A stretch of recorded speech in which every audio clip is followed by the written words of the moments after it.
Bismillahirrahmanirrahim. Assalamualaikum warahmatullahi wabarakatuh. Perkenalkan, nama saya N. Santi Arianti, NPM 055121011. Berikut ini merupakan presentasi tugas UAS mata kuliah Bahasa Indonesia. Saya Prodi Teknik Geologi Universitas Pakuan. Langsung saja. Proses pembentukan Curug Ciismun di Kebun Raya Cibodas dan pengaruh pandemi corona pada Curug Ciismun. Air terjun Ciismun atau yang lebih sering disapa Curug Ciismun adalah salah satu destinasi wisata alam yang terletak di Kebun Raya Cibodas, Kecamatan Cipanas, Kabupaten Cianjur. Sebenarnya Curug Ciismun merupakan salah satu dari 3 curug yang berada di Kebun Raya Cibodas. 2 curug lainnya adalah Curug Cibogo dan Curug Ciwalen. Lokasinya yang terbilang cukup dekat dari arah Jakarta, akses yang mudah, serta tiket masuk yang terbilang murah menjadikan wisata alam Curug Ciismun sangat ramai dikunjungi, terutama saat akhir pekan. Panorama indah yang tersaji membuat curug ini sebagai salah satu destinasi wisata alam yang menjadi wajib untuk dikunjungi, sekedar cuci mata dan untuk melepas penat dari hiruk-pikuk perkotaan.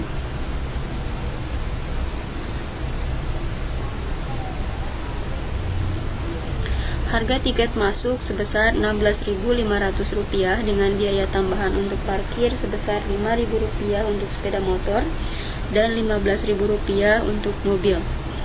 Harga tiket masuk dan biaya tambahan bisa saja berubah kapanpun.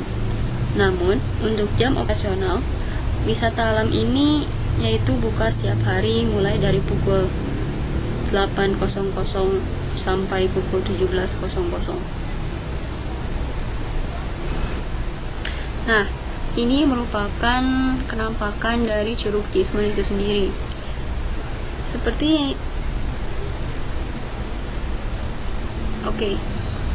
Mohon maaf. Jadi Curug Ciismun ini merupakan salah satu dari 3 curug yang berada di Kebun Raya Cibodas. 2 lainnya adalah Curug Cibogo dan Curug Ciwalen.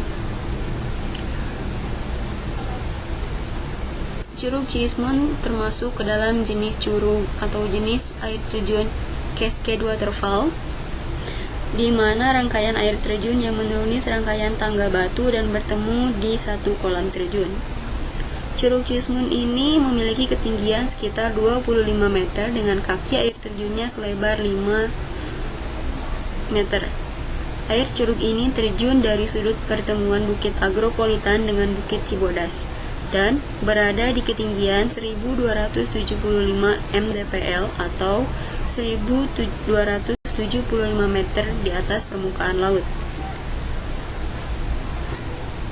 Lalu, bagaimana proses pembentukan Curug Ciismun? Secara geografis, pembentukan alam dikaitkan dengan ruang dan waktu. Maksudnya, fenomena geografis ini berada dalam ruang yang sangat luas dan dengan waktu yang berangsur-angsur. Sedangkan secara alamiah, pada dasarnya air terjun merupakan air dari sungai atau penampung air lainnya yang jatuh dari atas tebing berbatu menuju kolam terjun atau plunge pool berada di wilayah di bawahnya. Air terjun identik dengan air yang mengalir dari atas ke bawah. Hal ini sesuai dengan sifat zat cair dalam fisika, yaitu mengalir dari tempat yang tinggi menuju tempat yang lebih rendah.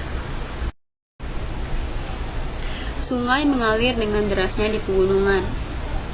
Dengan begitu, sudah dapat dipastikan bahwa air merupakan agen yang bisa memicu pengikisan, di mana air punya daya pengikisan atau erosi yang tinggi terhadap apa yang dia lewati, termasuk batuan. Berikut ini merupakan gambar dari skema pembentukan air terjun secara alami. Dapat dilihat di gambar A, B, C, dan D. Terdapat perbedaan lapisan batuan jika dilihat dari tingkat ketahanan terhadap pengikisan. Lapisan batuan tersebut ada yang sifatnya hard rock, yaitu lapisan batuan yang berwarna sedikit keabuan, biasanya granit. dan batuan yang bawah batuan lembut atau soft rock, biasanya batuan pasir. Badan air atau sungai mengalir melewati lereng pegunungan dan pada waktu yang bersamaan mengikis berbagai macam lapisan batuan yang ada. Seperti yang terlihat pada gambar B, di mana air mengikis hard rock, tapi sebelumnya dia mengikis soft rock terlebih dahulu sehingga terbentuklah cekungan. Air akan lebih mengikis lapisan soft rock ketimbang hard rock. Akibatnya terbentuklah kolam terjun sebagai daerah yang lebih dalam. Bagian overhang atau lapisan batuan keras yang menonjol seperti yang terlihat pada gambar B runtuh karena dilemah, dan dilanjutkan dengan gambar C ya, di mana terdapat batuan yang menonjol lalu kemudian runtuh dikarenakan lemahnya oleh erosi dan pelebukan yang ditarik ke bawah oleh gravitasi. Dalam kurun waktu yang panjang, air sungai yang turun menuju lembah tersebut kemudian menjadi air terjun yang kian bertambah tinggi. Tidak hanya itu, kolam terjun juga semakin dalam karena pengikisan air sungai yang terus jatuh. Batu yang ambruk digunakan sebagai alat pengikisan air untuk terus mengikis ke dalam kolam terjun. Bisa dilihat di gambar D bahwa batu-batu yang dilihat di gambar C yang tadinya ambruk membuat keadaan soft rock atau batuan pasir ini tuh semakin cekung ke dalam, ya, dimana akan menyebabkan pengikisan kolam terjun.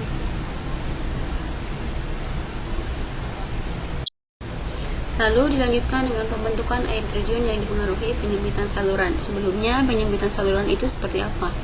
Penyempitan saluran itu maksudnya adalah di mana permukaan bawah sungai telah naik ke atas seiring berjalannya waktu dan kemudian mengendap, lalu mengalami proses pelapukan hingga mengeras. Nah, dan biasanya hal ini digunakan oleh masyarakat sekitar untuk membuat sebuah permukiman baru, membangun perumahan atau apapun. Dan hal ini tentunya berdampak buruk, tidak hanya bagi alam itu sendiri, tetapi bagi mereka yang membangun perumahan di atas saluran tersebut, saluran yang mengendap tersebut. Maksudnya seperti apa? Contohnya seperti banjir, longsor. Ya, karena memang tempat yang mereka tempati bukanlah tempat yang seharusnya untuk membangun bangunan, ya. Dilanjut lagi, awal dari air terjun adalah sungai atau penampung air lainnya. Lalu sungai atau penampung air lainnya ini memiliki bagian saluran yang menyempit di berbagai daerah tertentu sehingga tekanan pada bagian ini lebih besar. Hal ini sesuai ya dengan konsep tekanan, di mana semakin kecil luas penampang maka tekanan yang terjadi pada benda itu justru semakin besar. Tekanan yang semakin besar ini mengakibatkan terjadinya erosi tanah. Ya, seperti sudah dijelaskan. Tidak hanya oleh tekanan, tapi sebenarnya air itu sendiri sudah bisa menyebabkan erosi tanah. Jika dibiarkan terus-menerus, tekanan air pada erosi ini akan semakin membuat tanah di daerah itu menjadi cekung. Seiring berjalannya waktu, akibat adanya erosi, kecepatan air yang mengalir ke daerah cekungan terus semakin cepat, membentuk arus yang lebih cepat ke dasar sungai. Lalu daerah cekungan semakin meluas sampai terbentuk area kolam terjun atau plunge pool. Sedangkan air dari sungai atau penampung air lainnya itu ikut mengalir ke bawah menuju kolam terjun atau plunge pool. Air yang mengalir dari sungai atau penampung air lainnya ini tidak akan habis karena adanya siklus air. Siklus air, seperti yang bisa dilihat di gambar yang di sampingnya, itu merupakan penggambaran dari siklus air. Siklus air atau bisa juga disebut sebagai siklus hidrologis adalah pergerakan air secara terus-menerus atau kontinu di permukaan bumi. Menurut waktunya, siklus air dibedakan menjadi 3 jenis, yaitu siklus pendek, sedang, dan panjang. Ketiga siklus ini tidaklah bisa dipisahkan, mereka saling berkaitan. Yang pertama kita bahas adalah siklus pendek.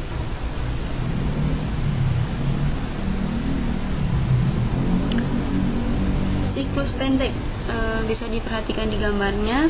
Proses peredaran air berlangsung dengan waktu yang relatif cepat dan biasanya terjadi di laut.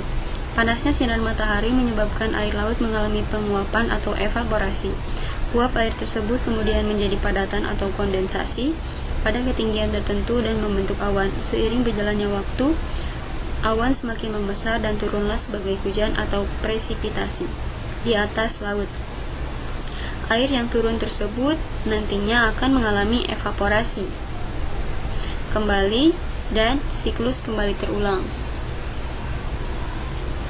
Dilanjutkan dengan siklus menengah. Diawali dengan penguapan yang disebabkan oleh sinar matahari, kemudian uap air tersebut membentuk menjadi awan. Yang membedakannya adalah awan-awan tersebut bergerak hingga mencapai daratan. Faktor yang menyebabkan hal tersebut bisa saja karena kondisi angin, rotasi bumi, dan berbagai kondisi cuaca di tempat tersebut. Ketika awan tersebut mencapai titik jenuhnya di udara, titik-titik air kemudian turun, tercurahkan menjadi hujan di daratan. Kemudian, hujan yang turun di daerah gunung akan menimbulkan aliran yang bergerak dari puncak ke kaki gunung melalui sungai, danau, parit, atau selokan. Dalam praktiknya, badan air termasuk sungai itu bisa berkembang menjadi air terjun. Tentunya dalam waktu yang sangat lama ya. Air yang mengalir di air terjun tersebut kemudian didapat dari curahan air hujan yang turun secara terus-menerus di sungai, pegunungan, dan kemudian bermuara di kolam terjun atau plunge pool. Jika kolam terjun tersebut merupakan akhir dari aliran sungai, hal ini menunjukkan siklus air akan dimulai kembali dari sumber tersebut. Namun perlu diingat bahwa ada air terjun yang bermuara langsung ke laut. Contohnya yang ada di Korea Selatan, tepatnya di Jeju Island, yaitu Jongbang Falls. Nah, untuk siklus panjang, pada dasarnya siklus ini mirip dengan siklus-siklus sebelumnya, tapi jauh lebih kompleks karena sumber penguapan itu bisa bermacam-macam. Tidak hanya dari laut, tapi juga sungai, danau, tubuh perairan lainnya, dan hasil transpirasi dari tumbuhan. Uap yang terbentuk tersebut bergabung menjadi awan dan turun sebagai presipitasi baik berupa hujan maupun es atau salju. Selain dialirkan melalui badan perairan lainnya, seperti di siklus sedang, sebagian hasil presipitasi juga meresap ke dalam tanah atau melakukan infiltrasi menjadi air tanah. Aliran air tanah ini yang kerap disebut sebagai berlokasi. Selanjutnya akan berakhir di laut, dan pada akhirnya siklus akan terulang kembali di laut. Lalu, bagaimana pengaruh pandemi corona pada objek wisata alam Curug Ciismun? Seperti yang bisa kita lihat, ini merupakan 3 tangkapan gambar dari berita-berita yang ada di media massa. Seperti yang di gambar sebelah kiri dari laman liputan6.com. Di situ diberitakan bahwa Kebun Raya Cibodas yang merupakan lokasi Curug Ciismun pada tanggal 3 Juli 2021 telah ditutup sementara. Hal ini dilakukan sesuai anjuran pemerintah untuk tempat destinasi wisata yang berada di daerah Cianjur. Mengapa hal ini terjadi? Hal ini dilakukan dikarenakan sulitnya mendeteksi seseorang terkena pandemi corona atau tidak, dikarenakan gejala yang ditimbulkan cukup bervariasi dan cenderung tidak menonjol. Memaksa pemerintah mengambil tindakan cepat untuk memperkecil kemungkinan penularan. Maka dari itu, banyak kebijakan baru yang dikeluarkan oleh pemerintah, salah satunya dengan menutup sementara destinasi wisata yang diperkirakan akan menjadi tempat penyebaran pandemi corona bila beroperasi. Penutupan objek wisata tentu saja berakibat pada pemasukan keuangan pengelolaan dan pemerintah itu sendiri. Akibat lain yang cukup mengkhawatirkan adalah biaya perawatan kebun raya Cibodas, terutama flora yang dilindungi. Dilanjutkan dengan tangkapan gambar nomor 2. dari laman republika.co.id. Headline-nya adalah pengelola tempat wisata di Cianjur batasi jumlah pengunjung. Ya, hal ini benar-benar terjadi di mana pemerintah memberikan perintahnya bahwa untuk tempat wisata boleh beroperasi namun harus dengan pembatasan pengunjung.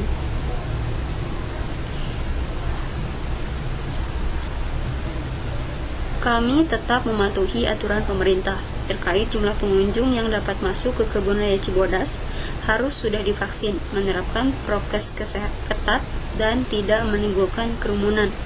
Meski jumlah yang datang cukup tinggi, namun kami batasi hanya 50%. Begitu kata General Manager Kebun Raya Cibodas Marga.